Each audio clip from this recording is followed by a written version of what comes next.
Kirby Superstar made its debut on the Super Nintendo console in 1996, and although the game came late in the system's life cycle, it's gone on to become one of the most sought-after games in the series. When the game was released on the Virtual Console, we fans enjoyed the classic in all of its original glory. So, story. Okay. Story, well, let's see. Spring Breeze sees King Dedede steal a bunch of food from Dreamland and hide it in his castle, leaving Kirby to travel there and reclaim it. Dynablade sees a giant bird-like creature that's destroying Dreamland's crops that must be stopped. Revenge of Meta Knight sees the titular knight try to and conquer Dreamland in his large flying ship, the Halberd, leaving Kirby to board it and slowly take it down and defeat him.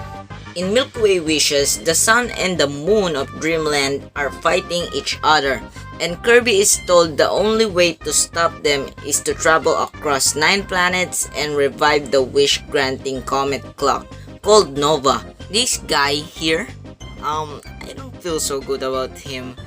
All of them sees Kirby come out victorious, in case you're wondering. In terms of gameplay, this is a platform game where you run, jump, and inflate to fly your way through stages, but it is made unique by its game within a game approach that diversifies the experience that can be had. When the player first gets into the game, a selection screen is presented where the player selects one of 5 games such as Spring Breeze or Dynablade. Some stages are completed more challenging games as Revenge of the Meta Knight or Meta Knight, I keep saying that, and Milky Way Wishes are unlocked to the player. There are 8 games in all. I really enjoyed this progression because while the early games are easy and short, they prepare the player for the challenge ahead. You can really tell that this was released towards the end of the SNES life because the graphics really go all out, really bright, chunky, and little sprites, early 3D effects, really nice backgrounds and foregrounds. It's a lovely game to look at.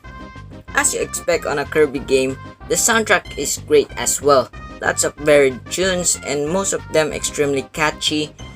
Even given the fact I'd heard higher quality remixes of most of them by the time I played the game, sound effects are good and clear as well and satisfying.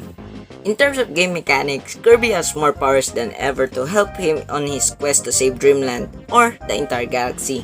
You can get powers such as ice, fire, lightning, fighting, tire, stone, mirror, sword, and my all-time favorite, yo-yo.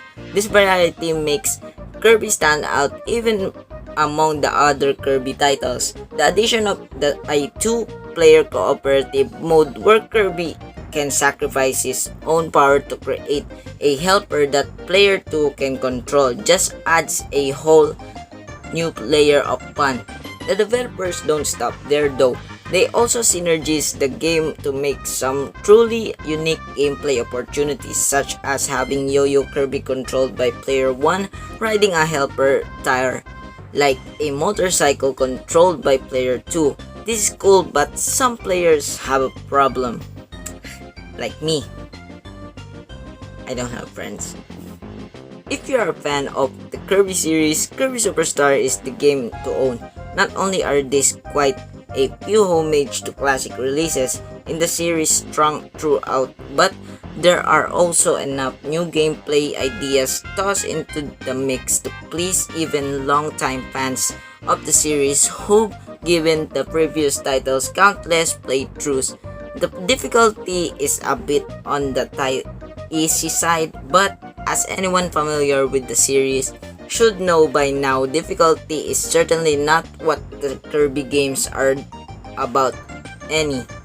It won't take you long to see why Kirby Superstar is widely regarded as the best release in the series. Once you dive into this entertaining adventure. So guys, I'm gonna end this here. If you guys love this video, make sure to hit that like button, go to the comments and request your thoughts about this video and your opinion about Kirby, and if you like him or not.